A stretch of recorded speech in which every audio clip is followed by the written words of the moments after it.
आज हम पढ़ेंगे मोटर्स के बारे में। ठीक है, अब मोटर्स तो बहुत टाइप की हैं, बट आज हम लेंगे एक सिंगल फेज मोटर। ठीक है, जैसे मोटर्स तो आपको पता ही है, एसी, डीसी। अब एसी और डीसी यानी कि एक अल्टरनेटिंग करंट वाली, एक डायरेक्ट करंट वाली मोटर्स है। अब डीसी मोटर जो है वो हल्के लोड पे, यानी कि बिल्कुल कम इस पे, जहाँ पर बिजली वगैरह बिल्कुल कम यूजेबल, वहीं बिल्कुल कम लोड पे यूज़ कर सकते हैं। ठीक है, और जो हैवी मशीन्स हैं वहाँ पर अल्टरनेटिंग यानी कि एसी मशीन्स यूज़ होती है।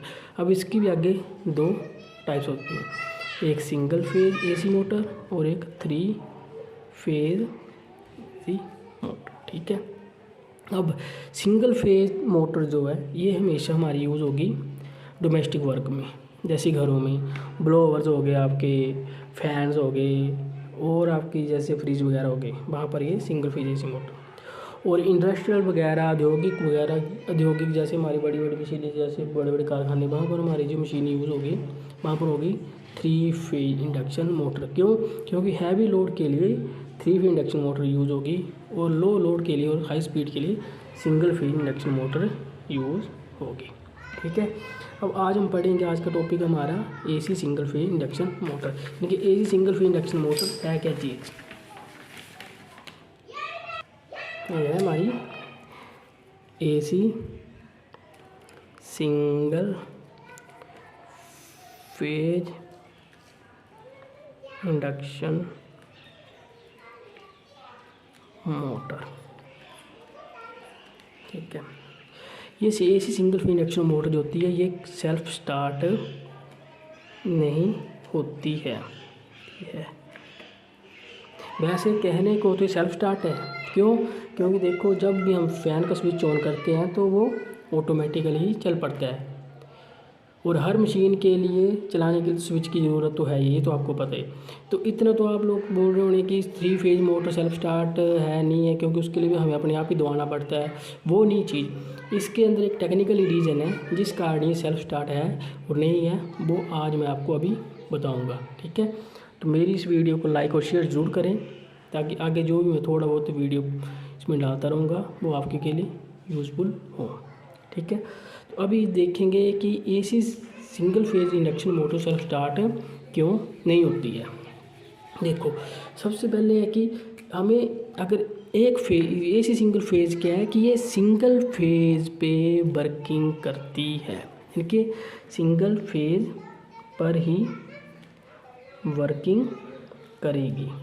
ठीक है, जब ये सिंगल फेज पे वर्किंग करेगी तो इसमें क्या होता है कि जब इसकी में सिंगल फेज सप्लाई जाती है तो उसमें ईएमएफ प्रोड्यूस होता है, इलेक्ट्रोमोटिव फोर्स जब प्रोड्यूस होती है तो इसका जो इलेक्ट्रोमोटिव फोर्स यानी कि फ्लक्स जो प्रोड्यूस होगा वो उतना अधिक नहीं होगा, और हमेशा वो पल्सेटिंग में नहीं होता, वो होता है कम और अधिक होने वाला होता है इसका जो सिंगल फेज का, यानी कि इसका जो ईएमएफ प्रोड्यूस होगा वो कम और अधिक होने वाला होगा, जो कि इसको घूमने नहीं देगा। और हमें सिंगल फेज मोटर को घुमाने के लिए या मोटर को घुमाने के लिए हमेशा जो फ्लक्स चाहिए वो हमेशा पल्सेटिंग मीन्स ऐसे चाहिए। ठीक है, एसी सप्लाई की तरह, ताकि हमारी मोटर जो रोटर जो वो घूम सके। ठीक है, अभी मैं इसका एक सिंगल डायग्राम बनाऊंगा सर्किट, उसमें आपको सब कुछ समझ आ जाएगा। बट उससे पहले अगर इसके प्रिंसिपल की बात करें तो इसका प्रिंसिपल भी वही है जो 3 फेज इंडक्शन मोटर का है। ठीक है, कुछ नहीं है उसमें क्या है कि आपको पता है कि एक मैग्नेटिक फील्ड है। ठीक है, एक रोटेटिंग मैग्नेटिक फील्ड है, जैसे हमने सप्लाई दे दी तो उसके बीच में एक रोटर यानी कि एक लोहे का टुकड़ा रख दो, कुछ भी कंडक्टर रख दो शॉर्ट, तो वो घूमने की कोशिश करेगा, यानी कि Faraday law of electromagnetic induction. ठीक है, और जब वो घूमने लगेगा तो उस पर कौन सा लॉ आ जाएगा? Lenz law of electromagnetic induction. यानी कि लेंज लॉ क्या करता है कि उसके ऑपोजिट काम करेगा, जो उसके अंदर मैग्नेटिक फील्ड बनी हुई है उसके ऑपोजिट वो काम करेगा, यानी कि उसकी घूमना स्टार्ट कर देगा। तो ये इसका प्रिंसिपल। ठीक है, अब हम चलते हैं इसके सर्किट डायग्राम की तरफ।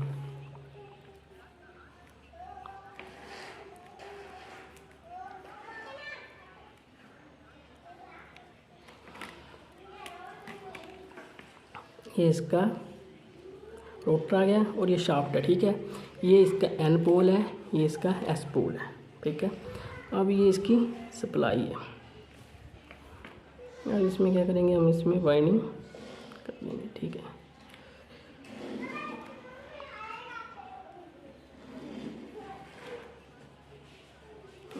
ठीक है, ये हमने दे दी इसको 220 वोल्ट सप्लाई।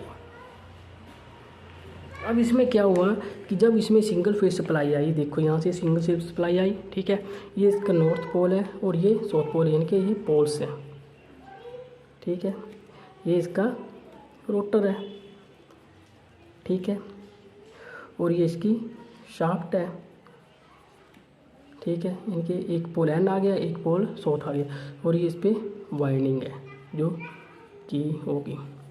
और इतना तो सभी पता है कि रोटर जो रोटेटिंग पार्ट होता है, स्टेटर जो होता है स्टेशनरी पार्ट, मीन्स कि एक जगह खड़ा हुआ पार्ट। ठीक है, वो ये चीज़ है जो इसकी फील्ड वाइंडिंग वगैरह होती है। ठीक है, अब इसमें जब हमने सप्लाई दी, सिंगल फेज सप्लाई दी, तो इसमें जब फ्लक्स प्रोड्यूस हुआ, यानी कि इलेक्ट्रोमैग्नेटिक फोर्स अगर प्रोड्यूस हुई तो वो क्या करेगी, वो घूमने की कोशिश करेगी। यानी कि जब इसमें प्रोड्यूस हुई तो ये एन जो पोल है ये कहाँ पर आ गया, ये इस तरफ आ जाएगा उस टाइम के लिए। यानी कि एन अगर यहाँ पर आ गया तो एच जो यहाँ पर जाएगा, क्योंकि इसके ऑपोजिट घूमने लग पड़ा तो यहाँ पर जाएगा। बट जब ये घूमने की कोशिश करेगा तो ये फिर से अपनी वही पोजीशन ले लेगा।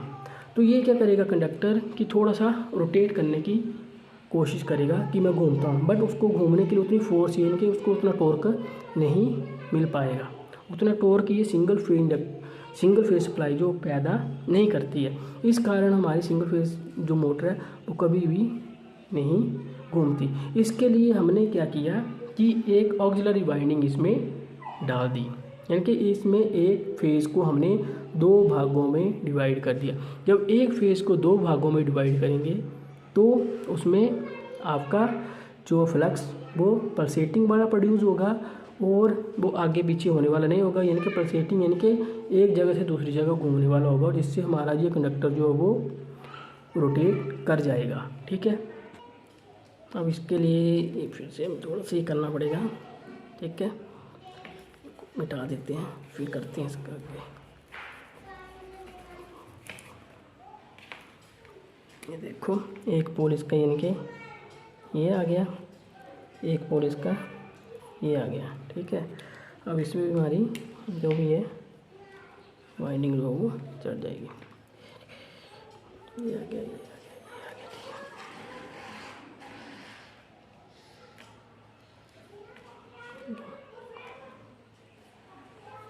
ये तो पहले का ही है। ठीक है, इसमें क्या किया कि यहाँ से ये ले ली, यहाँ से निकली, इस तरफ को गई,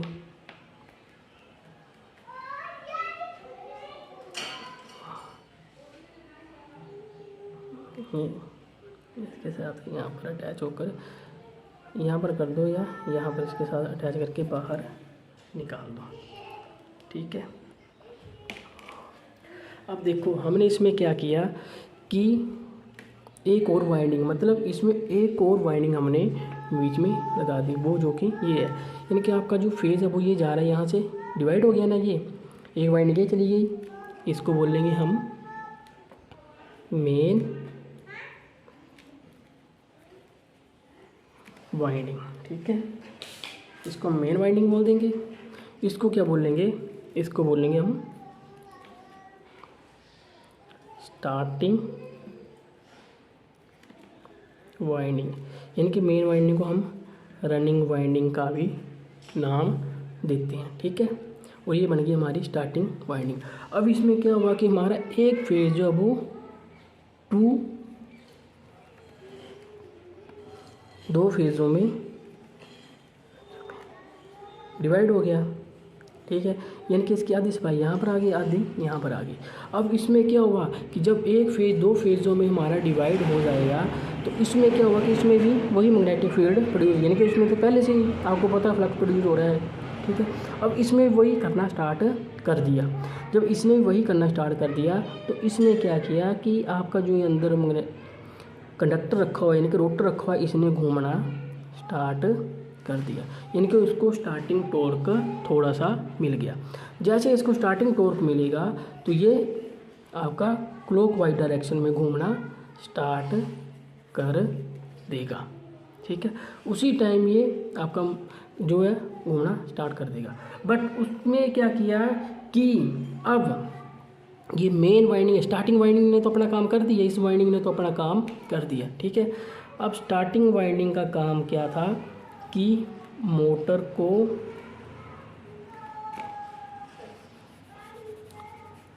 को स्टार्ट